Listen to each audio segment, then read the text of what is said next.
clip video នេះខ្ញុំនឹងបង្ហាញអំពីវិធីនៅក្នុងការធ្វើឲ្យវីដេអូរបស់យើងនៅក្នុងកម្មវិធី Facebook ហ្នឹងគឺវាលេងដោយស្វ័យប្រវត្តិដោយមិនចាំបាច់ធ្វើការចុចបើកបាទតើតែយើងចុចទៅបានវាបើកដំណើរការលេងឲ្យយើងនោះទេមានន័យថាយើងអូសទៅវាលេងទៅរហូតតែម្ដងណាបាទអញ្ចឹងយើងសាកល្បងដាក់ទាំងអស់គ្នាឥឡូវនេះយើងចាប់ផ្ដើមបើកកម្មវិធី Facebook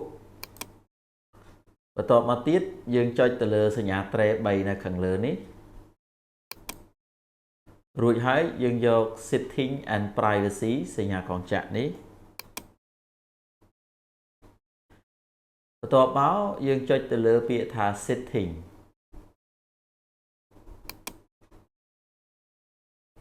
រួចហើយយើងចុះមកខាងក្រោមឬយើងរកពាក្យថា media បាទសញ្ញា play video នេះចុចលើនឹងមកបាទរួចហើយបងប្អូនយកកន្លែងនេះ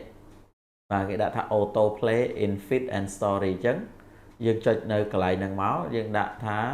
when using cellular data and Wi-Fi អញ្ចឹងយើងធីកចំណុចទី1នេះមកអញ្ចឹងវីដេអូរបស់យើងពេលដែលបើកទៅវានឹងដើរដោយស្វ័យប្រវត្តិវានឹង play auto តែម្ដងណាមិនចាំបាច់ទាល់តែចុចបានវាលេងទេអញ្ចឹងគឺវាលេងដោយ auto តែម្ដងបាទអរគុណច្រើនកុំភ្លេចជួយ share វីដេអូនេះម្នាក់មួយហើយជួបគ្នានៅវីដេអូក្រោយៗទៀត